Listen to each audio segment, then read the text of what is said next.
আসসালামু আলাইকুম ভিউয়ার্স, কেমন আছেন সবাই? আশা করছি সবাই ভালো আছেন। আমিও আলহামদুলিল্লাহ ভালো আছি।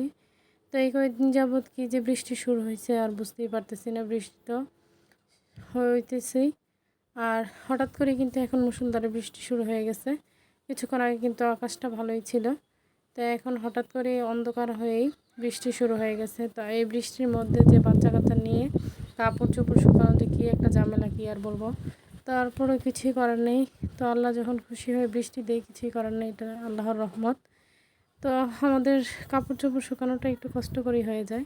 আর এদিকে এই গাছটাও কিন্তু অনেক দিন যাবৎ ঘরের ভিতরে, তাই এটাকেও বের করে দেওয়া হয়েছে, যেহেতু সকালে হালকা একটু রোদ উঠেছিল তাই। আর এইদিকে কাঁথাগুলো বারান্দা থেকে নিয়ে চলে আসলাম ঘরে। তো এই কাঁথাগুলো কিন্তু 2 দিন আগে শুকাতে দেওয়া হয়েছিল, তো আজকে শুকিয়েছে। তো 2 দিন পর কিন্তু শুকিয়েছে। তো ছেলে মেয়ে যেহেতু ছোট, কাপড়গুলো ময়লা করতেও থাকে, আবার শুকাতেও দিতে হয়, তো সব কিছু মিলিয়েই আর কি অবস্থা। আর এইদিকে মেয়ে বৃষ্টিতে ভিজেও চলে আসছে। তো অন্যান্য যেহেতু বৃষ্টিতে ভিজতেছিল তাই ঘরে এনে দিয়ে গেছে।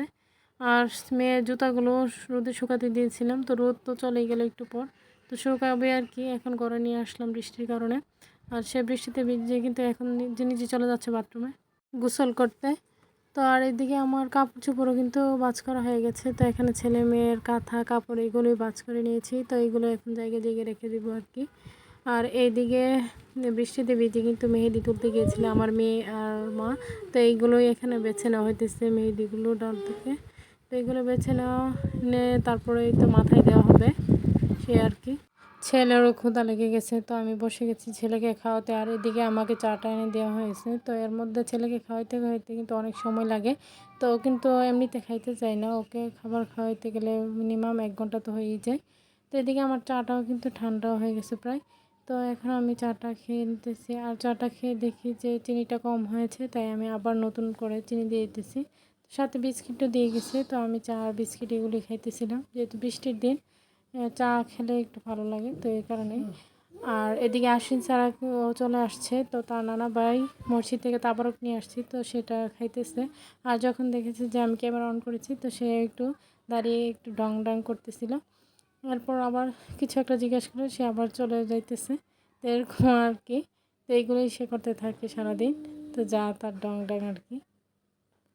আর এইদিকে আম্মা দুপুরে রান্না বান্নার জন্য রেডি হয়ে গেল। তো এখানে শুটকিগুলো টেনে নিতেছে, শুটকির ভর্তা করবে তাই। আর সাথে মরিচ ধনিয়া পাতা, তো এগুলো টেনে নিতেছে। তো আগে রসুন শুটকি এগুলো টেনে নেওয়া হয়ে গেছে।